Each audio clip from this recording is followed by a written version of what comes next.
bajillion announcements this week, for which I do apologize. Hello. I did just want to make note of two things. So I definitely got some emails asking about this, so I think most of you probably saw it. I did slightly change the grading for the first steps. A lot of people were concerned that their rig was not in an animatable state. So if that is the case, and that's talking about like there's like major issues, like things aren't moving the way you expect kind of thing, not just like I didn't get a chance to set up the switches.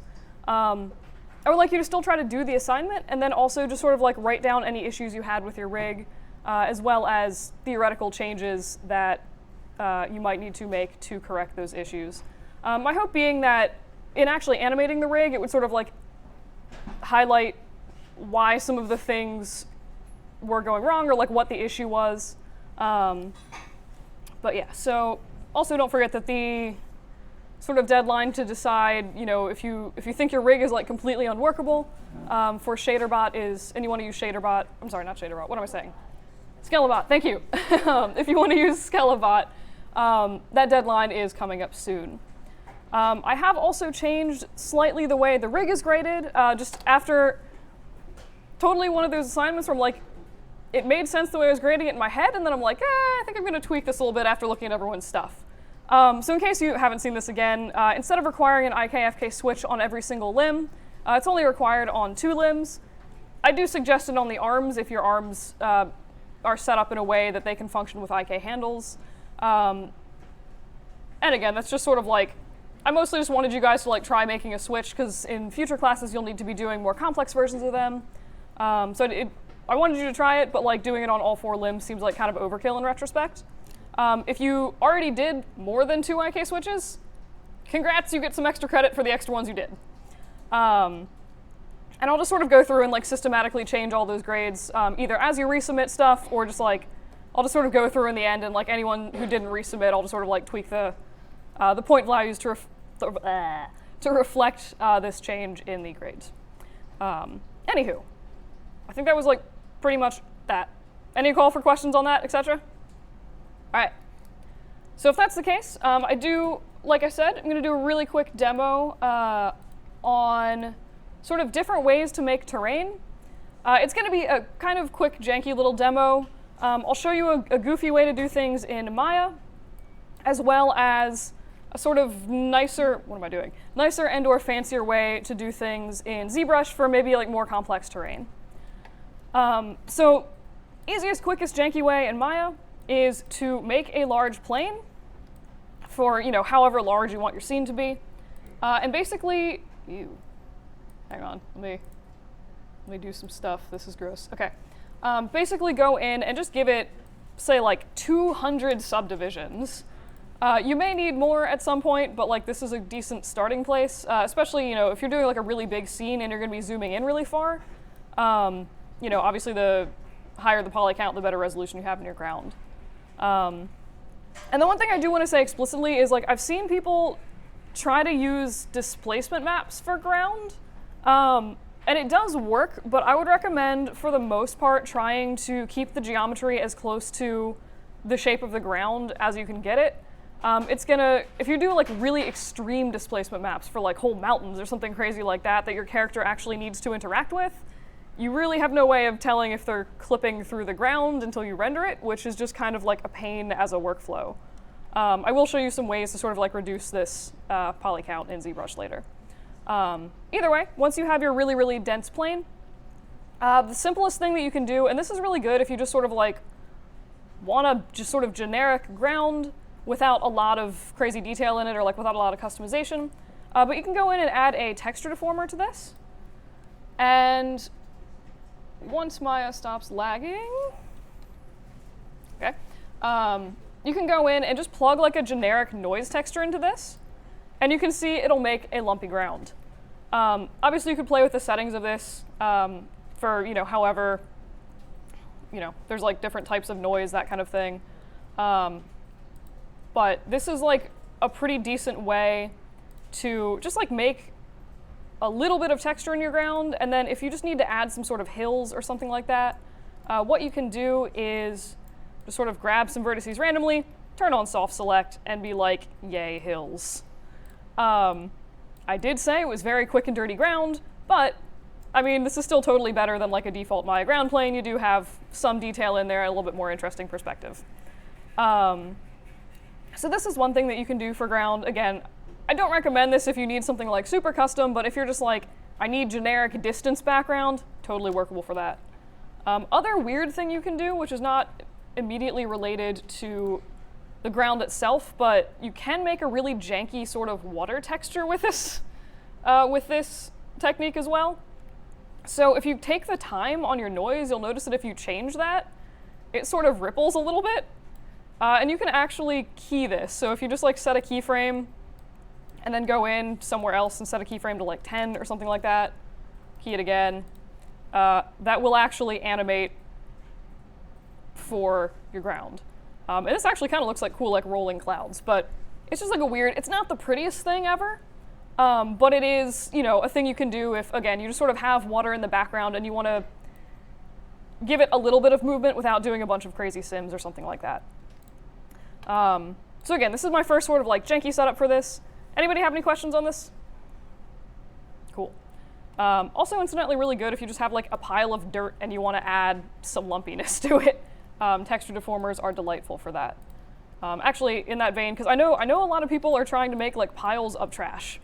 So there is one quickie thing that I do want to point out about texture deformers. If you're ever going to set these up, so I'm just going to go again, deform texture, and great, plug in my sad generic noise. You will notice by default, if you're setting this up, planes work pretty well usually, but if you're setting this up on something 3D or like a sphere, it's like deforming the top a lot, but not really the sides. There's one setting in the deformer that you need to tweak if you want that to actually show up. You can see it is distorting the geometry, just not the direction we want. So just go into your texture deformer, and you want to set direction to normal. And that should sort of deform it on all of the axes. But this, I mean, could be, again, a basis for like a pile of trash if you rotate it so this disgusting pooling is not at the top and you just like, boom, trash pile. But yeah, basically what direction is which direction is sort of shifting the geometry based on whatever texture file you're mapping in. So when you set it to handle, it defaults usually to along the y-axis handle, which is why it was sort of, if we unrotate our sphere, you can see it's kind of like deformed at the top and the bottom, but not as much on the sides. Normal is going to push it straight out from the object, again, kind of along the face normals. All right, that's that. The next thing I want to show you guys is making some nicer, sort of fancier ground in ZBrush, just like relatively quickly. So again, we're going to just start with, this is going to be like a fairly sort of basic ZBrush tutorial, but we're just going to start with this ground plane here. So I'm just going to go ahead and export that. Sure, I'll work on the default scenes folder. What could possibly go wrong? Ground for sculpt. All right. So I do have ZBrush pulled up here. I assume, so like I know when I taught CGI2, I sort of like went over ZBrush. I'm going to run through some of the like really basic navigation stuff again in case either you guys never had that or it has been like 2 years since you've actually opened ZBrush. So the first thing, navigation in ZBrush is weird, but first let's get a model actually in here. All of the tools for like loading models are pretty much jammed in this little this toolbar thing on the right, so you should just be able to go to import like you normally would. Figure out wherever the heck you've put these files. I honestly have no idea. Maya, projects, default, great.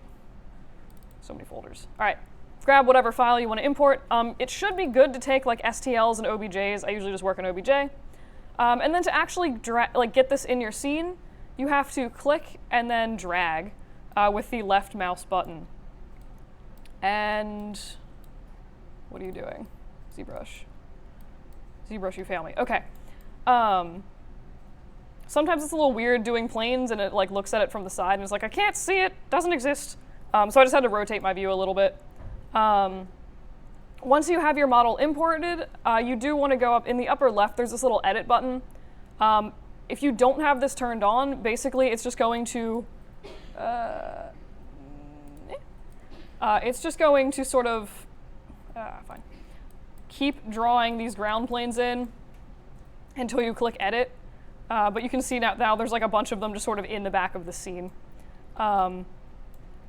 If you ever have that issue where like this one's rotating and this one is just sort of like an extra piece, I finally figured out how to get rid of that.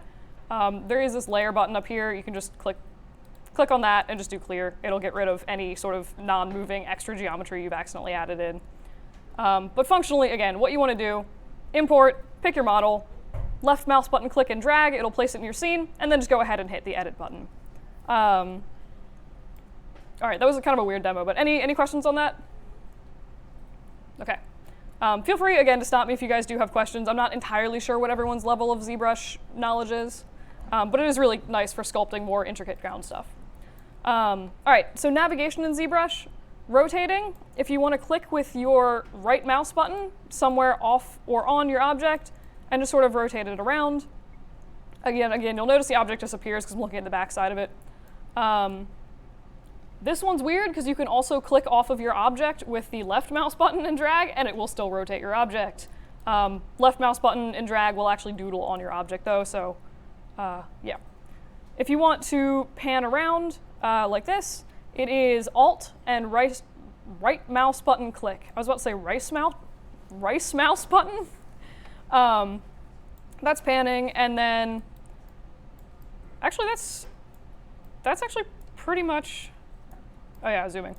And zooming is Control and right mouse button. So ZBrush is pretty much, most navigation is done with the right mouse button. Rotate is just right mouse button, no clicking buttons. Panning, Alt right mouse button. And zooming is Control right mouse button. So hopefully that should be, and again, if you've never worked in ZBrush, just take a few minutes and like practice getting around. It's like really weird when you first start. So we have our scene in here, and you'll notice that like we can start doodling on this already. On the side, you'll see all of your random information for like your different brushes. They have like a crap ton of a lot of them. And you can pretty much immediately start drawing on your model. In this case, you'll notice that it's super low poly and looks disgusting. So what we want to do, I'll just undo that. Once we have a model, you'll notice that like a bunch more menu options popped up here. So ZBrush has the subtool palette, which is kind of like the weird setup of the outliner almost in Maya, where it like shows you a list of basically all the different objects and layers you have in your scene. We imported a single object, so we should only have a single layer in here. So this is just sort of this. You can toggle it on and off if you want. What we actually want in this case is the geometry tab. So right below subtool, if you just click into that, what we are going to do is just divide this mesh a few times. And you'll notice if we turn on our wireframe mode, hotkey for that is Shift F. Alternately, there is this little button down here that should toggle that on and off. But you'll notice that as we divide, it's giving you more and more geometry. And you can actually also see the poly count up here. So if we, and apparently it defaults to symmetry on this computer. But you'll notice if we draw on this now, we get a lot more resolution. It looks a lot less disgusting than it did before. So just like general rule of ZBrush, it handles lots of polygons very, very well. I've bumped this up to 1.5 million polys, and with the exception of like that first mouse click, this is like no lag at all. On my laptop, I run ZBrush, and I've gone up to 11 million polys before. So don't feel like it's gonna, destroy the computer if you bump this subdivision level up a little bit higher.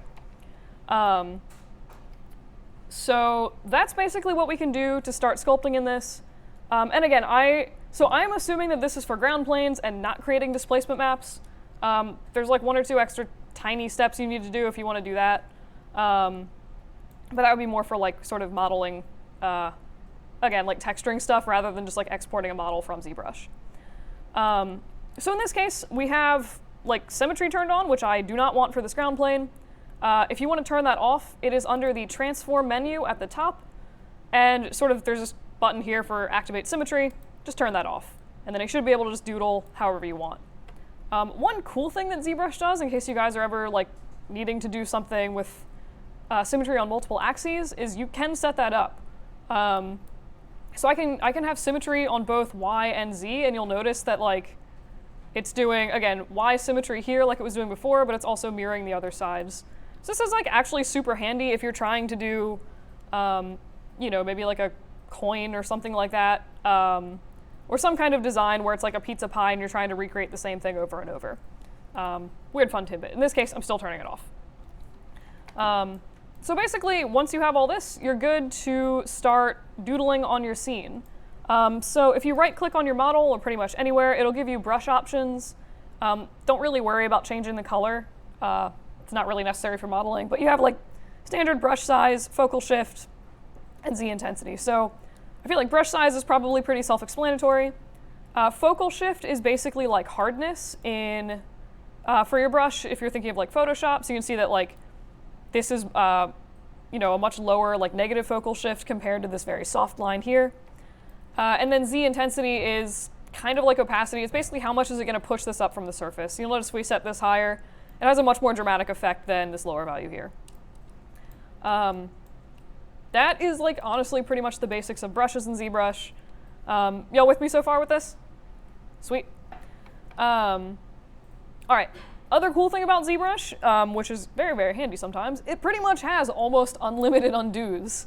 You can do like 500 things and undo back to not even importing your model, which is kind of nuts. There's a little undo scrubber up here, or you can just do Control-Z.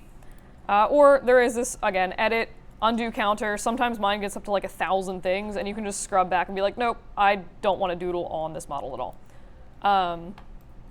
So that's pretty much how that works. There are a few different brushes. So again, we have the standard brush.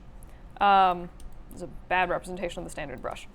I've sort of modified the settings so it looks a little weird. If you guys ever want to access smoothing, you can go in, just press and hold shift as you're working, and you can see that as soon as I press shift, it'll toggle that to the smooth brush, and that will allow me to go in and sort of smooth this model a little bit, or like smooth this disgusting spiky area that I've added, which almost looks like some kind of insect or pill bug. You'll also notice, so as I'm doing this, it's not, the smooth brush isn't doing a whole lot right now. If you want the changes to be more aggressive, you can go back into your geometry tab and just grab your subdivision levels and take that back down to something much lower. So you pretty much, unless you delete your lower or higher subdivisions, always have access to the lower geometry or like lower poly count versions of your mesh. And you'll notice that if I smooth this, it's a much more dramatic change that will be reflected for the most part when I go up into these other levels. This is like a little bit softer, and you can just sort of like smooth this as you go. So I found like if you're working on really, really high density sculpts and you have to do an aggressive smooth, it is usually faster to just sort of go down into your lower poly counts, smooth the thing really quick, and then go back and just sort of keep working it. Sort of random tidbit. So again, that's pretty much the standard brush and just like doodling on your model. There are a few other brushes that I think are handy. There's a lot of them. If you guys are interested in using ZBrush, I would actually really recommend just going through and just randomly clicking on brushes and see which ones you like. But for sculpting, I am pretty partial to the clay brushes. They all honestly work pretty similarly. So this is clay. You can draw over the same area, and until you unclick, it pretty much keeps everything flat. If you draw on it again, it'll then start making like another little sort of ledge. So this is actually kind of handy just for like, I do use it a lot for ledges, honestly, if I'm doing terrain. There's also clay tubes. It's kind of like a similar premise. It just has a little bit of a different sort of edge to that, as well as clay buildup.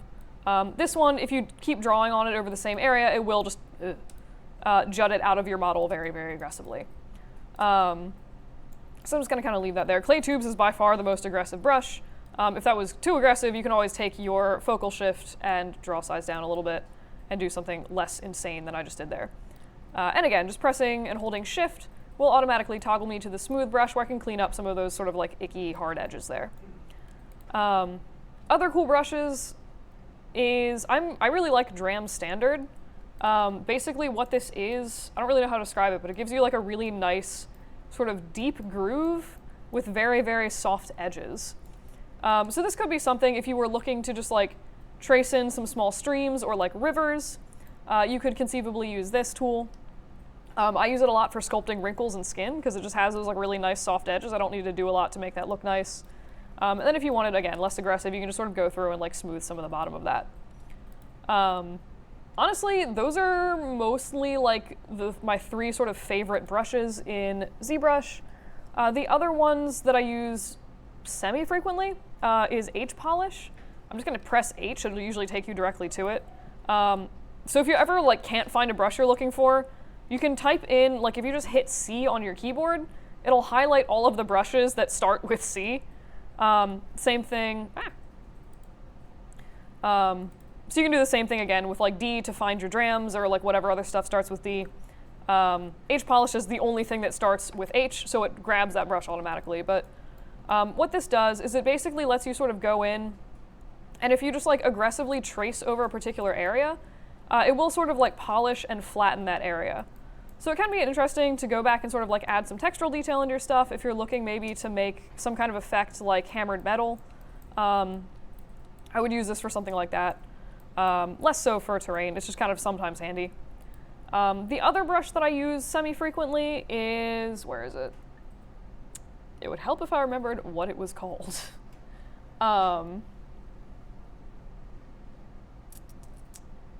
2 more seconds, and then I'm gonna give up on this. This is a slightly different version of ZBrush. All right, I'll find it eventually, and then I'll let you guys know what it is, but it's kind of like H polish, except it'll just like it'll sort of like flatten your geometry in a slightly different way. But honestly, like this is pretty much all you need. That was probably more than you need to get started in ZBrush with sculpting terrain. So a lot of times what I will do, and there's the blob brush, which is just ever ridiculous. I have no idea what you use this for, but it's fun to play with. But yeah, so I mean, this is, again, pretty much all you should need to get started. So if I, say, wanted to add some mountains in the background of this, I would just go in and start like really just aggressively sculpting some basic shapes in there, and then just sort of like define what I needed. You can even work if you wanted in sort of like a lower subdivision level just to really like block things out really quickly.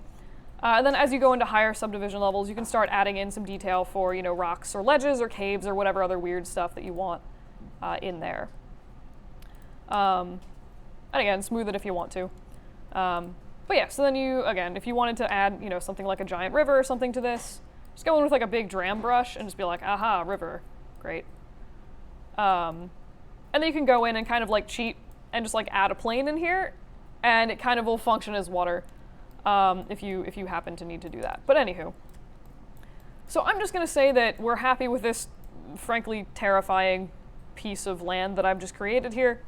If I wanted to go ahead and export this to Maya, obviously I very, very much do not want a 1.5 million poly piece of geometry in my Maya scene. It will make you cry and probably crash Maya. So there's a really, really, really delightfully handy tool in ZBrush that will allow you to very efficiently reduce the amount of geometry in your scene. So really quick, I am actually just going to go in back to my standard brush somewhere. Standard. Where am I going? I can never find the standard brush. I usually don't look for it. There is also, in case there's like alphas here, which you can add. So this is like if you wanted to draw, you know, weird flower shapes or something like that in your scene. It's also really handy. You can go through if you want. So I'm just gonna like add some weird spots and stuff just for the purposes of demonstration. But you can import your own alphas. You can download them online if you just look up like ZBrush sculpting brush. You're basically just looking for a black and white image. It looks like a little displacement map. But you can import custom ones for rocks and stuff like that. If you just hit import and then find the file texture, it'll bring it in and you can use it. It's, again, super handy for making rock textures. All right, so this is our now really ridiculous looking geometry. We want to reduce this mesh count. What we're going to do, go to Z plugin, and you were looking for Decimation Master. So we click on that, it'll open more menu options. For the record, the menus in ZBrush are really, really weird and probably like not laid out like any other program I've seen. But anywho, open this. What you want to do to start is just do preprocess current. It'll basically go through and make like a little cache of your scene. or of your object that you're working with, so that when you modify it later, it'll be just sort of faster to calculate. So in this case, because it's 1.5 million polys, it might take a few seconds to actually calculate this. But once it's done, you'll have really, really fast, easy changes to the poly count, and it allows you to just sort of like modify that much faster. I actually use this a lot for 3D printing, so I'm not handing people like 7 GB files. While this is processing, may have gone a bit aggressive with the poly count, but does anyone have any questions about anything I've done so far? Cool. And it's speeding up, huzzah! But yeah. So anywho, I would recommend sort of as you start animating, it might be good to sort of like block in, again, at least the basic ground shape for the areas your character is walking on. That way you can not need to worry about them having to modify it later if you change the shape of the ground or something like that. All right, it's done, huzzah. So once that's done, processing, again, just go up to Z plugin, and you do not need to do this again, but you'll notice that it's opened up these options for basically how much do you want to decimate this? How much percentage decimation do you want? So this number here is what percentage of the polygons you want to keep, basically. So I'm going to go ahead and do Shift F to turn on my poly count. And I'm just going to go ahead and say, sure, decimate current at 20%. Let's do it. You'll notice that the poly count has changed very dramatically. It's, for one, triangulated the mesh. For ground planes, if you're not, even if you're smoothing it, honestly, it's not terrible. I would not do this to a character you plan on animating unless you want to like retopologize it, but just for static meshes, triangulating is totally not an issue. Obviously for game engines, it doesn't make a slight difference anyway. But you'll notice that instead of 1.5 million polys, we have 328,000, and there's no real appreciable loss of detail in this background. If you zoom in like really, really close to things, obviously you would start to see some of those polygons, but for the most part, like I can take this even lower if I wanted to. Like I could go ahead and decimate current again, and it's still done a really, really good job of, for the most part, preserving these sort of hills and valleys and all the details that we've created. You'll also notice that it does this in a very sort of intelligent way, where like if you look at this ridiculous area of sort of high detail, there's a lot more polygons here to preserve that shape than there are on the edges of this where we haven't sculpted anything at all. So it does do a really nice job of sort of intelligently stripping polygons from your mesh. But this, or even the one that was like 300,000 polys, is something that I would be comfortable putting into Maya to use as an actual scenery. So we could be good to, go ahead and export this. So pretty much just hit export and do ground sculpted ground words. And that'll pretty much go ahead and export the model, at which point we could then take it back into Maya. If you needed to do anything like UVing this, usually I would just do that in Maya. ZBrush does have features for that. I just honestly I know how to UV in Maya, and I've just sort of never bothered to learn in ZBrush. But you can do that if you are so inclined. So you can see here we have the new ground plane.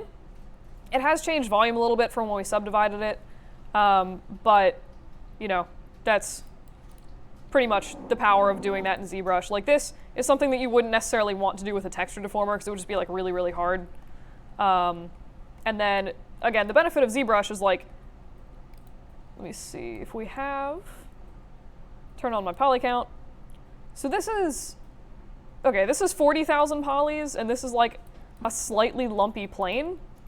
And this is like 130 polys, but it has like giant mountains and stuff in it. It's just generally, if you need to do like large sculpting, ZBrush is much more efficient for that. But yeah, it's kind of pretty handy in general.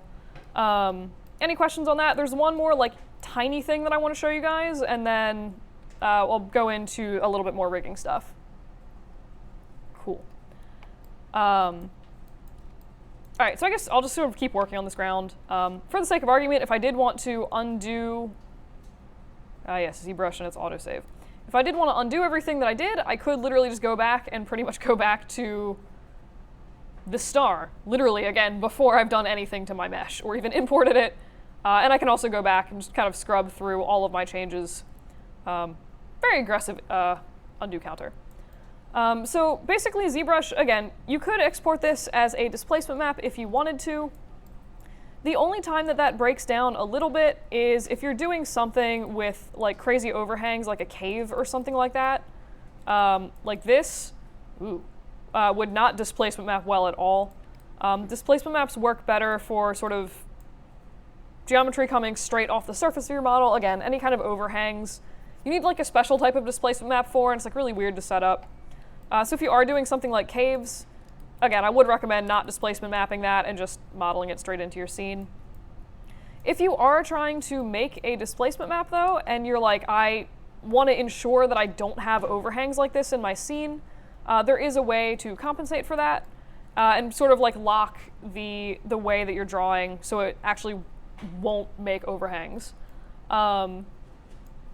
Before I do that though, again, so this is the mesh that I have gone through and just ripped a bunch of polys out. So I'm going to say I kind of want to draw in this area, but like there's no resolution to do that because I've stripped so much geometry out of here. If I wanted, so there's like kind of two ways to get that geometry back. One is to undo the decimation that I've done. In this case, maybe for some reason that's not an option. There's two things you can do. So in your geometry tab, if you go into Dynamesh, and I will be going over this for my next weird demo about how to use ZBrush to take poly paint trees and make them less disgusting, but that's like a next week thing. But I will be coming back to Dynamesh. Basically what this does, I'm just going to go ahead with the default settings and hit Dynamesh.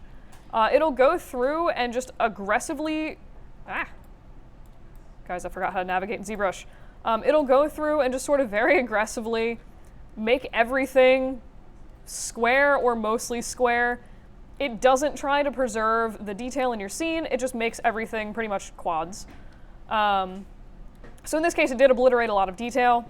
If for some reason I wanted that, I could bump up the resolution, do another Dynamesh, and basically just keep playing with the resolution until you get something that's like not completely insane and your detail's like pretty much captured. Sometimes if I'm doing something really crazy like a high detail skin sculpt, I'll bump it up to like 2000 or something awful. Please don't crash. That's not enough to make you crash. My laptop can do that. All right. So you can see, again, much denser mesh this time, but we do actually have those details preserved like we wanted them. So again, that was probably like a little bit over-aggressive for what we needed, but that's pretty much Dynamesh. This will also go through, if you have a bunch of pieces clipping through each other, this will actually try to basically attach them all so they're a single mesh. Which you can sometimes use to your advantage depending on what you're trying to do. But anyway, so we have enough geometry again to sort of draw on this in a little bit more of an elegant way. So if you do want to constrain your geometry, you should be able to go to, where is it? It's transform, hang on. Nope, wait. I think I'm running a slightly older version of ZBrush. And they may have moved things. Auto masking.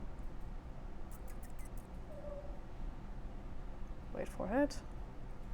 Really? Okay. That's annoying. Okay, so this menu option has actually moved since last time I saw it. If any of you are interested, I have it like written down somewhere on my computer. I can find that. Otherwise, I'll just go over it next week. But again, you probably wouldn't really need that unless you were planning on making a displacement map for your piece anyway. I've only ever had to use it once, and it was because I was doing a very specific technical sculpt. But anywho, I mean, that's honestly basically sort of grounds in ZBrush. Only other thing that I super quick want to bring up, there is another option for sort of getting your geometry back, and that is Z-Remesher. If you need crazy detail, you're going to want to use Dynamesh. Z-Remesher goes through and it tries, for the most part, to make decent edge flow based on your whatever shapes you've sculpted into your thing.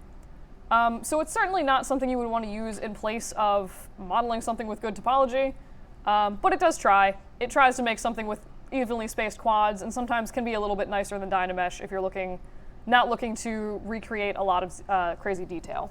It also calculates faster. I'm sorry, slower. calculates slower because it's trying to do a more complex thing. Anywho. Well, that's just going to take forever. That was honestly pretty much my quick bit on like sculpting ground stuff. Does anybody have any questions on that before we jump back into the one or two things that people seemed interested in for going over rigging again? Okay.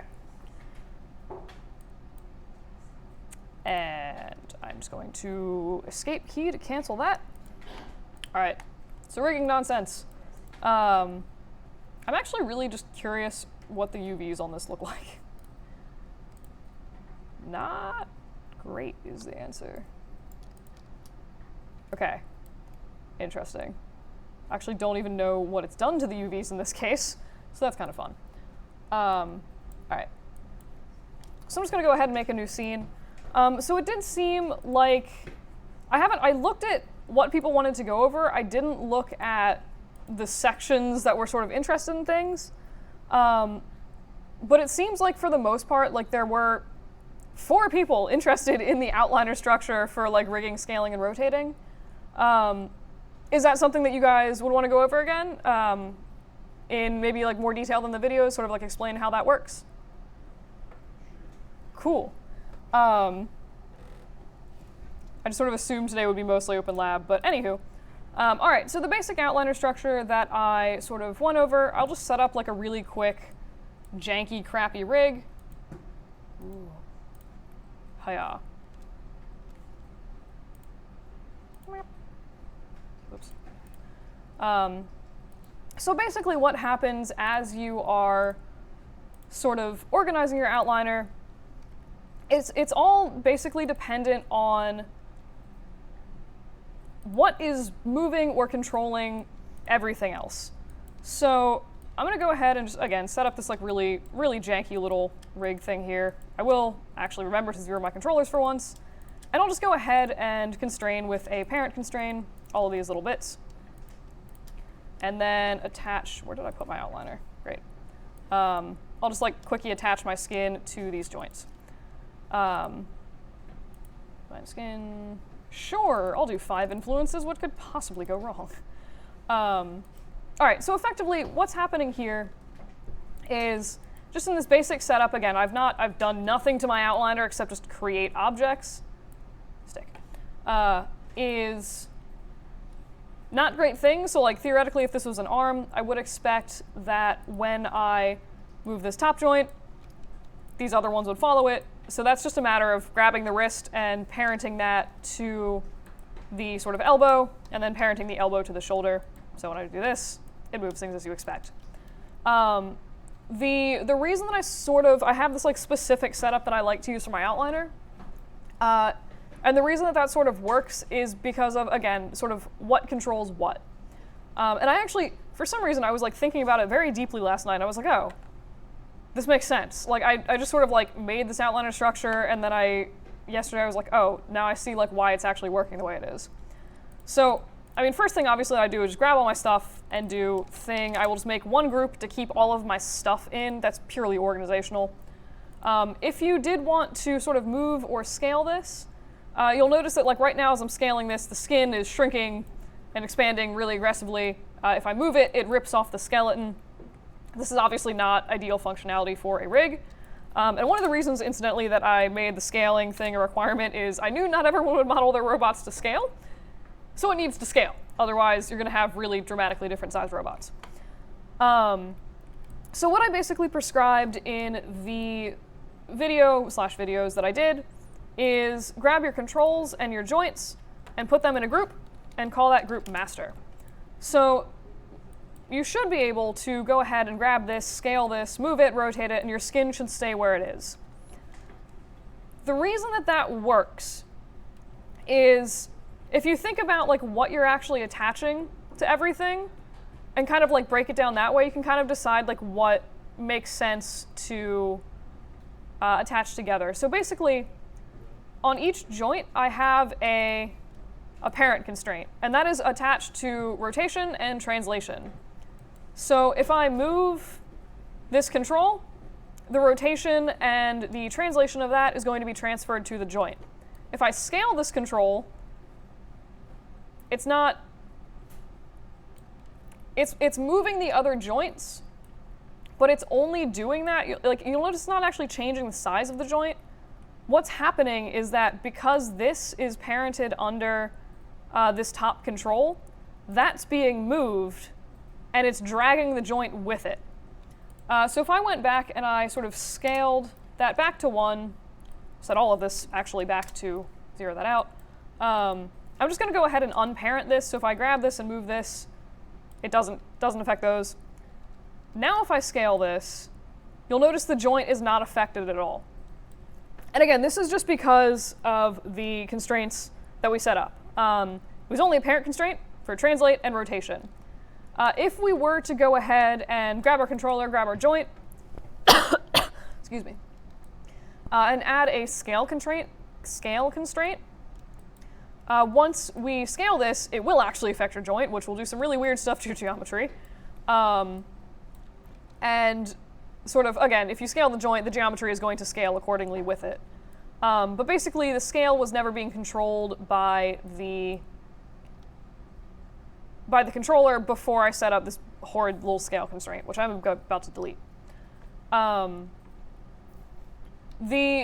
So that's sort of the relationship, again, between the controllers and the joints, if that makes sense. It's purely dependent on whatever constraints you've set up between them. So the skin, on the other hand, is a little bit different. And you can actually kind of see this visually if you're looking at your channel box. You'll see that on any bound skin, it's grayed out or locked all of the values for translate, rotate, and scale. If we go ahead and just look at this joint, it's only done the ones for translate and rotate because that's, again, the constraints that we set up for it. So the reason, basically, if you, instead of grabbing this master group with the controls and the joints in it versus just the whole group with everything in it, the reason that the whole group will explode everything, oh god, is because you're basically moving the skin twice. So, again, the control is moving the joint, that's all fine and dandy. The joint is driving the skin, which is all fine and dandy. But if you grab this, this group here, which has everything, again, joints, controls, and the skin in it, you're selecting the skin twice, which sounds really weird. So, but like, again, so with this group, the group itself is moving the skin, but then the skeletons are also moving the skin. So you'll notice it's kind of deforming basically 2 times as much as you expect it to be, if that makes sense. Does it make sense? Cool. So that's sort of the basic setup for like how and why this works, if that makes sense. It also occurs to me that, like, theoretically I could move, let me actually put this back under there. Theoretically, you should be able to, if you take your joints out of the master group, it'll have this gross transform node, but you can still grab master and do anything you need to it in terms of rotation and translation, but if you try to scale your controls, it's going to rip your joints apart. And this is, again, because the joints have nothing actually attached to their scale, so without changing that manually or through selecting a group, nothing's modifying that, and it's just sort of pulling and stretching apart based on whatever the controls are doing. If you, for some reason, did not want your joints in the master group, I'm always a fan of doing things through parenting instead of extra constraints. To me, it's just like less room for things to go wrong or like me to click something stupid. But if for some reason you didn't want to be set up the way it is, you could grab your controllers and again, just sort of attach them with a scale constraint. Hello. You can attach those with the scale constraint, and you should more or less be able to then sort of move things around and scale it. It's not going to work quite as well in my experience, and again, I sort of just like prefer parenting, but you can sort of set things up that way if you want to. So this is for bound skin, and again, if you watch the videos and we're like setting up your rig, I said basically, let me actually undo this to the point where joints are still in. All right. Nope. Hang on. Undoing forever. Okay, cool. So if you watch the videos, again, I said master group, controls, joints, and any constrained skin that you have. So nothing like bound skins go outside of master group, constrained skins go in them. So what I'm going to do is just make this really goofy little just like random circle up here, and I will grab this joint, grab the circle, and I'll do a parent constraint again, so that if we go ahead and we shift this little goober circle should sort of follow the rest of the geometry. Anyone want to take a guess why I said to put this in the master group instead of not in the master group for constrained geometry? Yeah.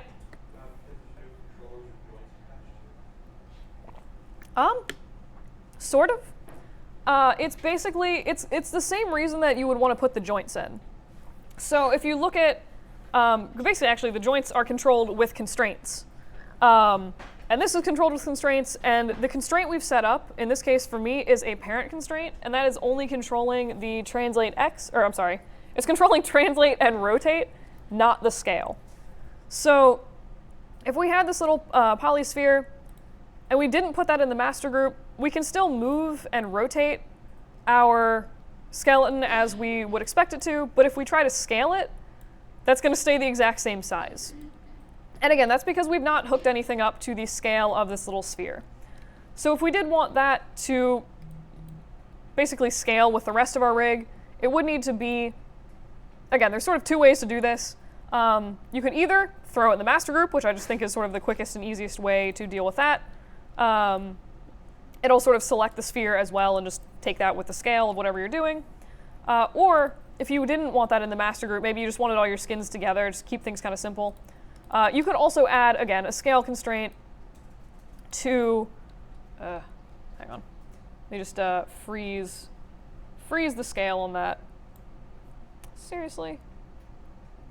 What's, oh, freeze scale, all right. You can go in and add a scale constraint. In this case, it's snapping it weird because I actually don't know why it's snapping it weird. It's kind of annoying, actually. But we should be able to go through and, again, scale this because something is now hooked up or attached to this scale value. Something is driving the scale of the sphere, basically. I'm actually not, I pretty much never use scale constraints. So I'm actually not entirely sure why it's decided to go ahead and randomly hook up extra values to that, probably because I didn't check maintain offset. But that's sort of the basic outliner structure and like why it works. It's kind of helpful to understand sort of what's going on here, especially like, if you're ever, doing a rig or something like that and you're moving something around, your skin is ripping off. Usually it's, again, what we call double transformations. It's because basically two things are affecting the same attribute and causing it to calculate twice. So if you ever have your issue with something like that in the rig, it makes sense maybe to go through, you can blindly rearrange, like if you have a particular group, you can sort of blindly add things into it. It's like, nope, that doesn't fix it, take it back to where it was, put it somewhere else. Try things until you make something that works. Or if you're inclined, you can go through and sort of more systematically maybe look at, again, like, okay, so we only have this issue with translate and rotate. And if you go and start clicking on stuff and looking in your channel box, you might notice like, oh, anything that's having a problem doesn't have anything hooked up to scale, something like that. So if you guys are ever, and this makes sense for rigging as well as like some other sort of random setups of stuff that you can do in Maya. But that is sort of basically the outliner structure and why I said to set it up that way. Any questions on that? Cool. The other thing I did actually want to go over really quick, and I actually am not entirely sure how to demo this without booleans. I had a few people who had like a bunch of transform nodes in, like they just had a whole group just full of transform nodes. And sometimes if you delete them, they like delete parts of your objects. So in this case, I just have two crappy spheres. I'm just going to go ahead and do a Boolean union on those. And you'll notice that once I do that, it gives me a new piece of geometry, but it's also left these little like sphere groups in here with these strange little transform nodes.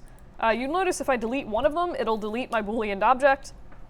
The simple fix for this, like if you ever have these weird transform nodes that you just can't get rid of in your scene, maybe it's deleting something like that, go into all your objects and make sure that you delete history on them. So just do edit delete by type history. And it should, usually it'll automatically get rid of those groups for you.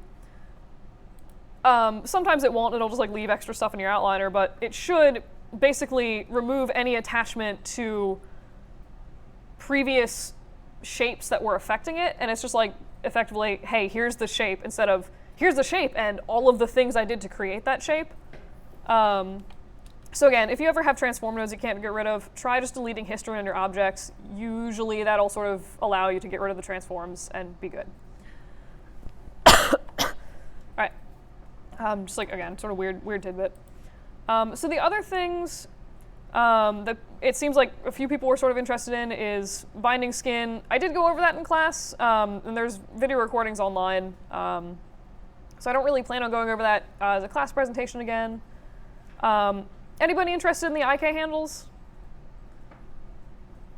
Cool. How about IK foot controls? Okay. Cool. Let me actually grab that stupid file that I have on Drive with like multiple feet setups. But while I'm doing that, is there anything that you guys wanted to go over in particular with foot controls, or? Fair enough. All right, so we'll probably get a little bit of, where did I put this? Hang on. Bendy arms. Oh wait, no. Oh, why? I put that in an announcement, didn't I? Hang on. Foot. Wait. I'll find it. UV demo. No. Bendy arms test. No. Wait, I thought I did. No, I made that as a movie, and then okay, that's annoying. All right, I'm just gonna grab my robot character rig because it exists. Hooray. And I will dump that in Maya. So basically setting up foot controls, I do realize that video I posted was like super long and a little bit like buggy. Where's my thing? But basically the premise with this is to use a bunch of stuff to drive other things. So let me see if I actually have... All right, so I have all this foot stuff set up. I'm gonna actually go through and I'll just like redo, I'll redo this setup for the right foot. So left one is there to reference in case you guys need it, or if you guys are following along, anything like that. So effectively what we want to do is we have our IK control, which is what we want. So again, the left leg is still set up. And also for the record, since I have this file open, in case there was any confusion on what I meant was like the switch isn't following the control. If you take, like this switch control is following my FK control right now. I'm sorry, my IK control. If I toggle back to FK controls, you'll see that little control is always attached to the foot. So if I'm using FK controls, it's going to follow my FK controls. Basically, again, the reason that I say to do that is I've not done it once and it's awful. As you're walking your character, if you're not using your FK legs, this will just sort of stay floating back with wherever like the FK sort of stuff is. It's just like messy to click on. But anyway, that's mostly just like what I meant for that. But basically, so we want to be able to move this IK control and then also have a little bit of extra control over, heel rolls, stuff like that. Because the whole beauty of IK is to be able to firmly plant a piece of basically the body on the ground. And if you have to be constantly worried about going through and like, okay, I need to like roll this heel and then make sure that it doesn't look like it's sliding on the ground, it makes that almost impossible. Which is why we sort of set up these foot controls for IK. For FK, again, you're not really building that functionality into the rig, so it's not really necessary you do it for that. But what we want to do, let's turn off my skin, turn on my skeleton, is I'll start with making the little single chain solver IK handle. So what a strange setup for this menu. Change rotation plane solver to single chain. Get rid of this ginormous menu on the whole screen. Why? And you want to attach that from your ankle to the ball of your foot. And in case you guys, so I know some of you have like some different varied foot setups on this. I have the video on the sort of like basic foot setups if you don't have like extra pieces of stuff sticking out of the bottom of your foot. That kind of obviously changes things a bit, but normally what you do is, again, single chain solver from the ankle to the ball of the foot. And I'll just call this right foot handle. And then you want to make some additional just null groups. Don't need objects. I'm just going to go ahead with nothing selected, hit Control G, and I will snap that to sort of somewhere in the vicinity of the center back of the foot. And this is also, I usually like to go ahead and just make sure that this group is sitting on the ground plane. My feet apparently aren't even totally touching the ground plane, but anywho, I'm just going to go ahead, grab this group, and hold down the X key, and that will just sort of snap that directly to the grid on the origin. And again, if your reason to do that is you're theoretically planting this foot on the ground, you want to be rotating from the ground itself, not some arbitrary point above it. So we have our heel group. Heel. I'll just duplicate that and move it sort of to the front of the foot, and this is going to be my tippy toe.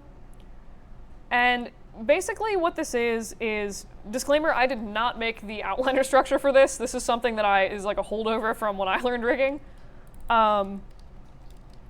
But basically through a bunch of grouping and sort of clever parenting using IK controllers, you are able to move the foot in a much more sort of modular way.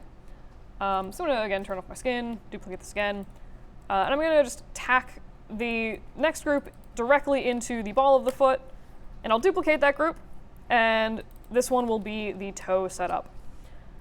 So we have, theoretically, anything that we would need for a foot, as well as this little IK handle.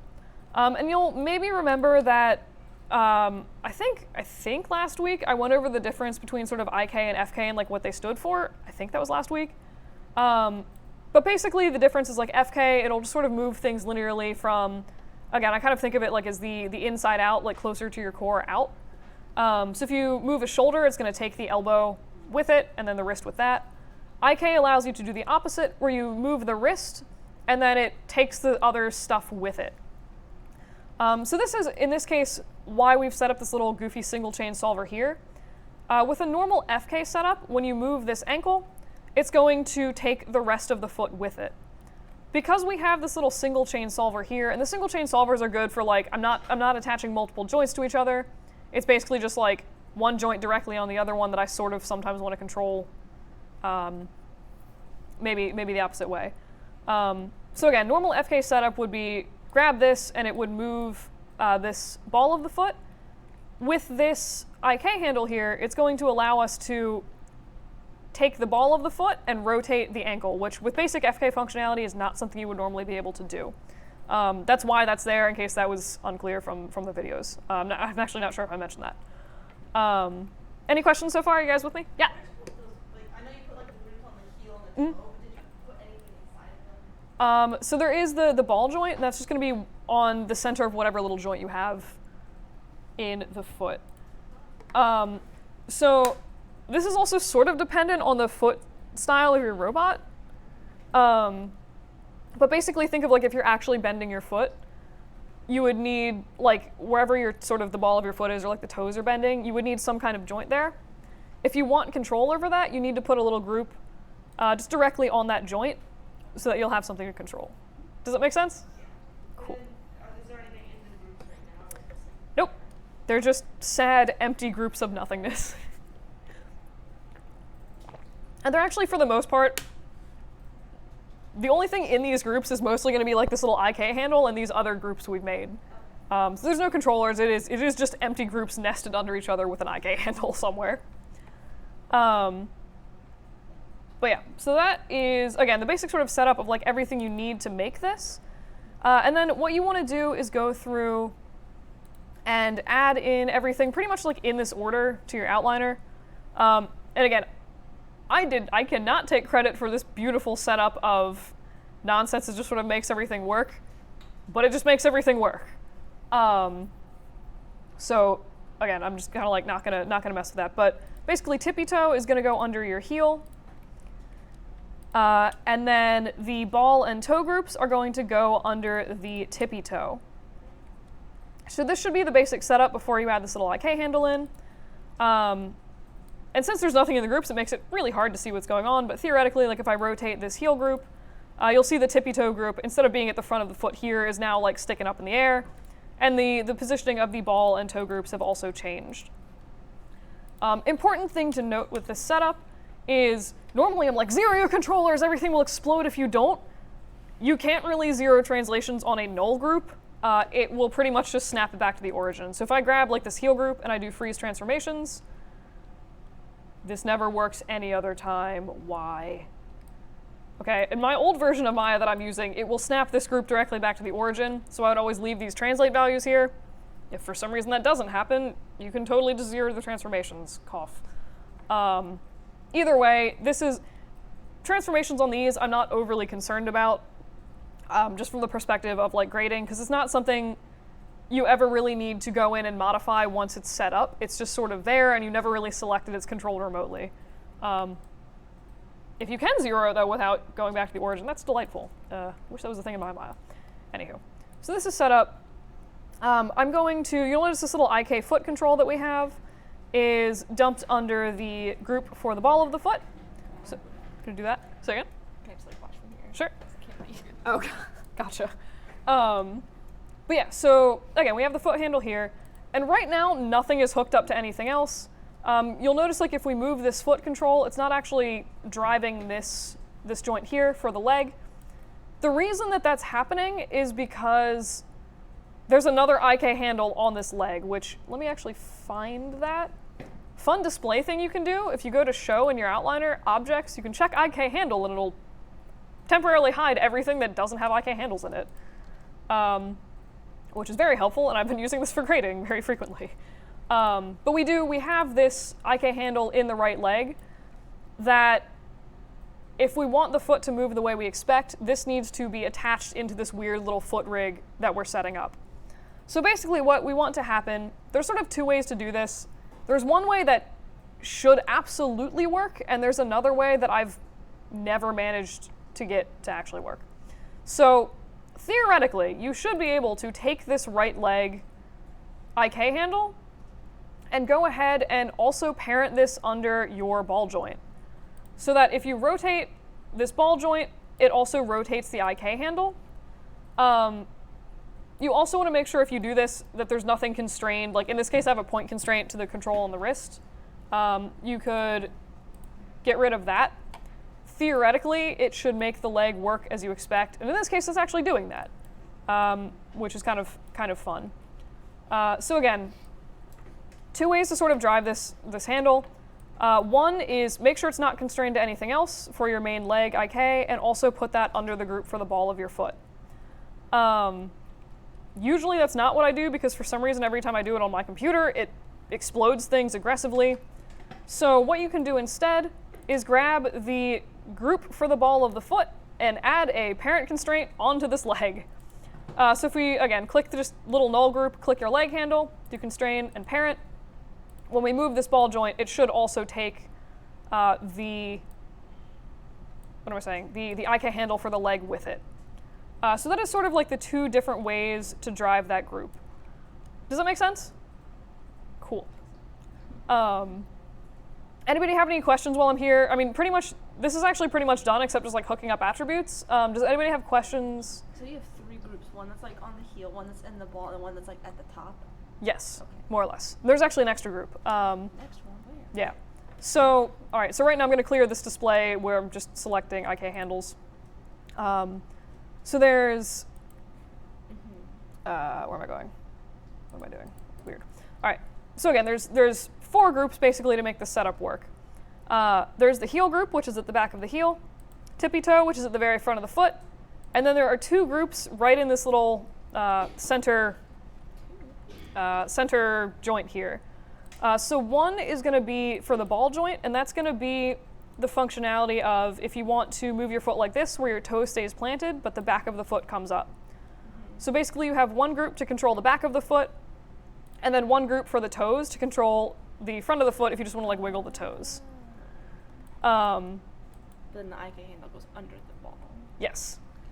Yeah, and then the IK handle would go under the ball because, you know, if you're moving your toes, hopefully that's not moving the rest of your leg. But if you're, pivoting up from the ball of your foot, you do want that to move, the back of your foot and the leg. Does that make sense? Yes. Sweet. But yeah, so that's the basic setup for that. Again, it varies a little bit if you say, like if I didn't have this piece of geometry for the front of the toe, and it was just like a little articulated ankle, but like just a nub joint with nothing, just a nub basically, you actually would not need the ball in the toe because there's nothing to bend there. If that's the case, what you could do is just take this foot handle, shift it under the tippy toe, and you could, if you wanted to, just delete entirely those ball joints. So what that should do is, if this tippy toe were actually set up in the correct spot, say somewhere in this vicinity, it should sort of move the rest of your foot in the way that you were expecting. In this case, it's not doing that, and I just realized why. Anyone want to take a guess? Okay. Wait, so what's not doing what? So when I move the tippy toe, I want it to, where am I going? Oh yes, this is the version apparently where I've not added the tippy toe control. Delightful.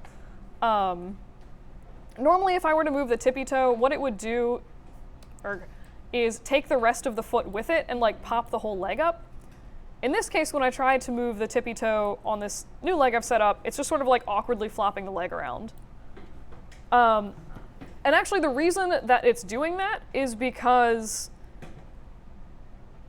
it's not controlling this IK handle anymore. I'd had some attributes, like remember I set up that parent constraint from the ball joint to this leg IK? I deleted the ball joint, and therefore I deleted the parent constraint.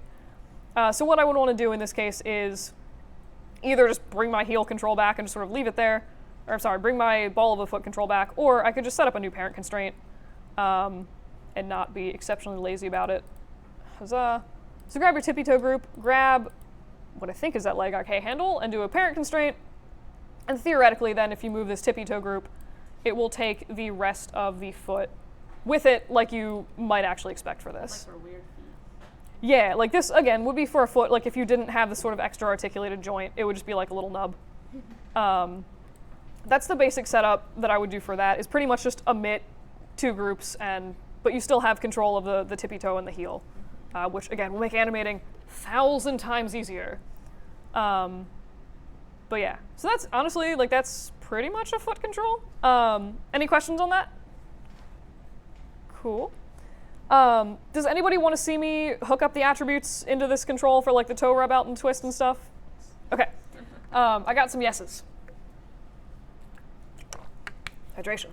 All right, so I will go backwards to the point where I actually had a ball joint, and this set up correctly-ish, I think.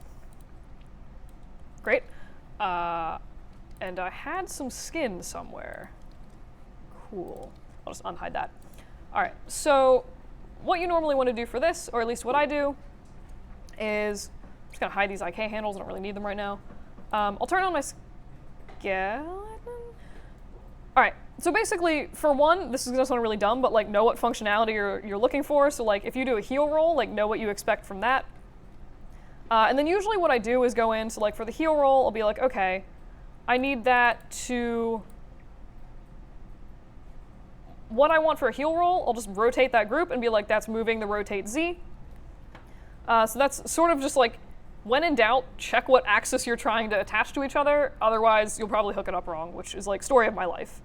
So your robot might be set up differently in your scene, and you might be constraining different axes, but the process is basically the same. So go into your connection editor and grab whatever you have, the attributes that you want to drive the other thing. So in this case, like I have all these little attributes on my ankle control. Load that on the left. And then I'll start with the heel. And whatever you want to be the driver, or I'm sorry, the driven thing or the thing that's controlled, you want to load that on the right. You can also see, so from and to. From is the driver, so like take the value from this thing and add it onto this other thing here. You can reverse this if you want to. I'm going to leave it the way it is. But basically what you want to do is scroll down, find whatever your attribute you're trying to hook up. In this case, I'm doing heel roll, and I want that hooked up to when I was rotating it, I was like rotate Z is the axis I want. So you just click the attribute you want to control, and then the attribute you want to be controlled. So at this point, I should be able to click on my controller and be like, boom, heel roll. And all that is, it is a direct, basically copy and paste of whatever this value is, 29.5. If we look at the rotate Z for this heel, you can see it's just a straight 29.5 that's been hooked up. There's no weird math going on, it's literally just copying and pasting values. So this is like usually sort of how I drive everything else, if that makes sense. And then for heel rub out, I happen to remember that that's rotate X. In case there was any confusion on that, you can go through and sort of like, again, and by I know it's rotate X, I mean I know it's rotate Y. This is why you check values. Because I clearly don't remember what I'm doing. So I'm looking for, in this case, rotate Y. I'm going to go through and I'm actually just for grins going to add a value of like 67 to this heel rub out, just to show you guys like what this will do. So heel rub out is again the sort of like left to right. But again, let's grab the attribute you want to modify and the attribute you want to attach it to. And once you click it, they should be hooked up. You'll notice actually that when I click this one, it snapped the foot really crazy. In this case, that's actually not broken. That's what I was telling it to do. So it's gone through and automatically, like I set this to 67.3 before I hooked it up. So when I hooked it up, it's like, oh, cool, you have a value here. Let me tack that onto the rotate Y of this. So in this case, I can just go back and set this back to 0 with no issues. It's not like the weird thing where you make a constraint and it's like, hey, we're just going to randomly add rotation values to your stuff. This is still direct translation. So if this happens, just make sure that you don't have any values input for this. Try zeroing it out. If it looks fine, it should actually be fine. Any questions on any of that? It's all good. But yeah, so pretty much the rest of this would be just going through and kind of resetting up the rest of this. So in this case, if I wanted to do the ball of the foot, I would just go ahead and reload the right or the driven object and go back down again. Make sure I'm selecting the ball joint or the ball attribute, and then just hook that up to rotate Z. We should then have okay. So we should then have rotation on the ball of the foot. You'll notice the toes are not staying in place, and that's actually like pretty much normal for we didn't actually get to hook them up to anything yet. So I'll go down, just kind of like doing my toes. I'll do the actual toe value. I don't have a tippy toe attribute set up. And then again, just sort of go through and do rotate Z for that. That should give us control. Hello. What have I done? I've done something dumb. Oh.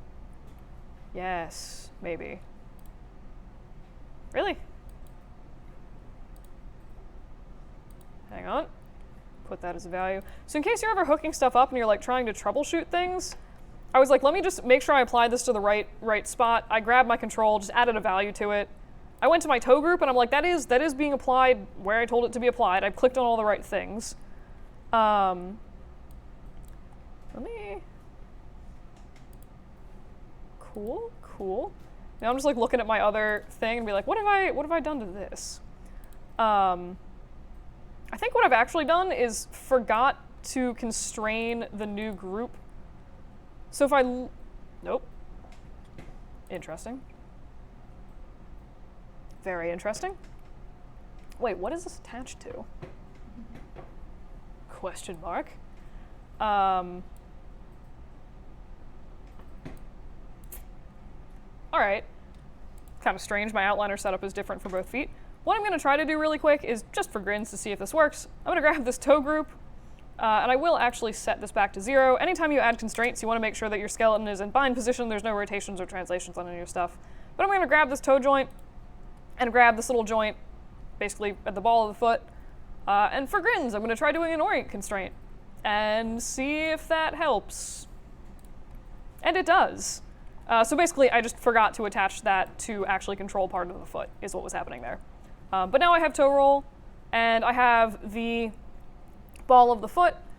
And the reason that this actually works is where, like, if you bend the ball of the foot and the toe stays planted on the ground, if you look in your hierarchy, so the ball of the foot is driving this little IK handle that we had from here to the ankle. So it's basically controlling the back of the foot. The toe is its own separate entity. So because this is just sort of floating here, it's not being attached to the ball of the foot, it's doing its own thing, and when you change, obviously, the rotation of this, since the toe is not parented to it, it's going to not be affected by whatever you're doing to the ball of the foot. And then since this last little joint here, the rotation of that is being controlled by this toe group, that is what keeps the toe in place. I explained that in a very roundabout way. Does that make sense? Cool. But yeah, so, and then toe rub out, you can hook up pretty much the same way. I should still, yeah, I have my toe group selected. I'm just going to go ahead, hook that up to rotate Y, and then we should have the lovely, ooh, that's fun. Great. I was going to say we should have the lovely functionality of being able to just like grind things into the dust, but that's clearly set up a little bit strange. Or was that actually, oh, whoops. My bad. I was looking at toe rub out for the tippy toe group. All right. Well, if you hook something up wrong and you need to unconnect something, there's two ways to do it. If you happen to have everything pulled up in the connection editor, you should be able to just go through and unclick rotate Y. It will then unattach this toe rub out setting. Alternately, if you've long since gotten rid of that in your connection editor, like right now this is still hooked up, you should be able to right-click on a particular attribute and do break connections, and it will then detach it. If it's constrained, it'll get rid of the constraint. If it's hooked up from your connection editor, it'll get rid of that, and basically just detach all of the weird values that you've added on to stuff. Which is usually, again, if I don't happen to have it pulled up in my outliner, or in my channel box connection editor, that's what I'll do, is just to sort of break connections, because I don't need to remember what I hooked up or where I hooked it up.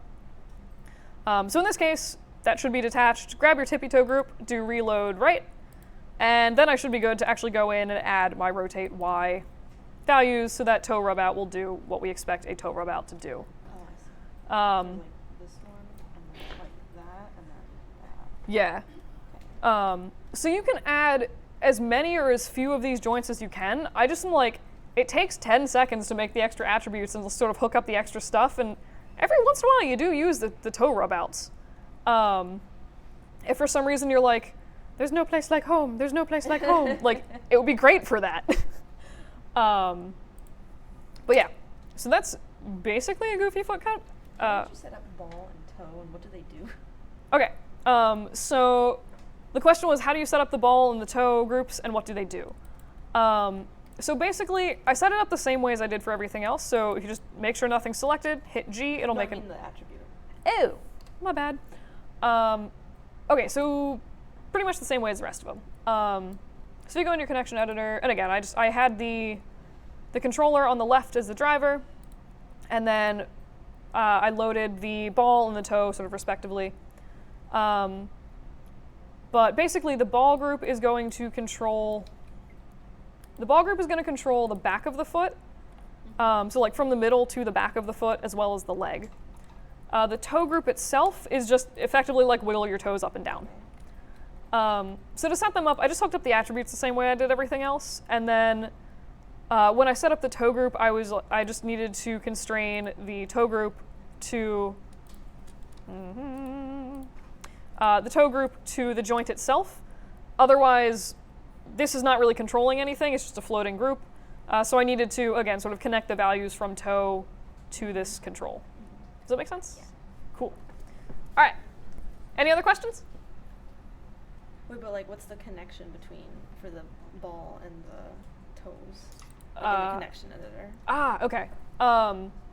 Yeah. So in the connection editor, you can actually see it. So if you click on your ball group, I don't have it pulled up in the connection editor, but you can see the only thing I've constrained is this rotate Z here. So if you're ever trying to figure out, again, like what to hook up to what values, normally what I do is I will just go through, select the physical object you want to change eventually, and just rotate that around and just sort of like pay attention to which axis is moving. That's the one you want to hook up in your connection editor. Because again, you might, like, I set up my my character facing a certain direction, where it's facing positive X. Your character might be set up facing positive Z, in which case you would need to choose different axes for this. Does that make sense? Yeah. Sweet. So would the toe in this case be like rotate Z? Yeah. Okay. Yeah. Cool. Any other questions for this? Aye. Huzzah. And I'm not gonna lie, I was doing things and then I learned a thing while I was teaching you things and I'm like, aha. The more you rig, rigging is a weird process for me of like sort of blindly following instructions, having no idea what I'm doing, and then like I slowly start troubleshooting things and understanding more about rigging, and then I'm like, oh, suddenly I understand what I'm doing. This makes so much sense now. So if you don't understand how everything's working, that's totally normal. At least for the beginning of rigging. So this is sort of the other things. Instead of going through all of these, is there anything else with rigging that anybody wants to look at specifically? Cool. All right. Again, I just sort of went through them like, okay, like 2 people were interested in that. I sort of assumed that like if 4 or 3 people are, like some other people also would be. All right. So that was pretty much my sort of pre-planned demonstration things for the day. So I'm going to go ahead and, since 59.1% of the class was interested in doing more open lab for rig troubleshooting, we'll go ahead and do that. I'm going to set it up, I think, the same way I did last class, where I'm going to set like a 6 or 7 minute timer and just sort of like go around to everyone, and then if everyone has questions, I'll just sort of keep looping until no one has questions. But yeah, cool.